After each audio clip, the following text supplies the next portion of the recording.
fougère qui a été très braconnée à La Réunion. Donc on a simplement observé, on a vu qu'il y avait plein de plantes qui poussaient sur son site, donc les gens sont mis à couper les racines, à faire des plaques pour faire pousser des orchidées. Donc ça maintenant c'est plus autorisé, mais... Et donc les fangeants, je sais qu'à Sillaos, ils l'utilisaient, il n'y a pas beaucoup de fangeants à Sillaos, parce que les habitants l'ont utilisé pour donner à manger aux animaux. Donc ça a été utilisé comme plante fourragère à Sillaos. Donc fangeants, il y a plusieurs espèces à La Réunion, il y en a au moins 3. Donc on les reconnaît assez facilement. Alors, les fougères, ça c'est pas une feuille, c'est une fronde. Encore un autre vocabulaire. Donc les fougères, c'est d'un autre temps, on va dire. Ça c'est les plantes à fleurs, mais les fougères ne font pas de fleurs. Donc il y a un autre vocabulaire, on parle de fronde. Donc la fronde de la fougère, elle se divise. Vous voyez qu'il y a un axe principal, après ce qu'on appelle la penne. Donc ça se divise là une fois, et après 2 fois.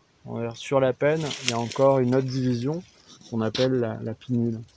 Et donc pour le fangeant, on appelle le fangeant mâle. Donc c'est celui-là. Donc il est généralement assez grêle et il est divisé que 2 fois. Donc la division, il y a l'axe principal, une première division et après une deuxième. Donc la penne et la pinnule. Donc là il y a deux divisions, alors que sur le fangeant femelle, alors ouais, c'est celui-là, on le voit j'ai pas accès aux feuilles, mais si vous regardez bien, il y a 3 divisions.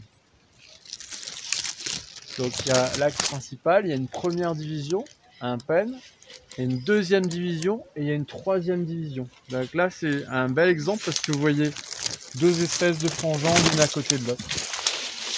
Donc celui-là on va l'appeler le fangeant femelle.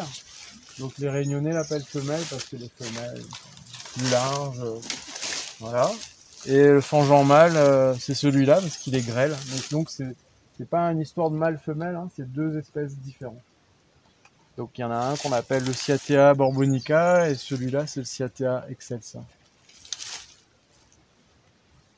Et donc il n'y a que le fangeant femelle qu'on utilisait pour faire les plaques de fangeant.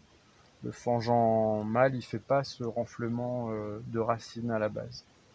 Michel Fuma, qui était un historien à La Réunion, il avait fait des recherches sur le marronnage et il a retrouvé quelques indices où les marrons, c'est-à-dire que les esclaves qui s'étaient échappés, et ben ils se nourrissaient avec les crosses des fangeants, donc ils sont comestibles. Les quoi? Les jeunes pousses de fangeants. D'accord, et c'était quoi le nom que tu as utilisé? Les crosses. Ouais, c'est parce que ça se déroule en fait, tu vois, ça fait comme oui. La fougère se... On en voit une là, vous voyez la jeune feuille qui se déroule là, enfin, la jeune fronde qui se déroule, voilà, j'ai appelé ça une crosse.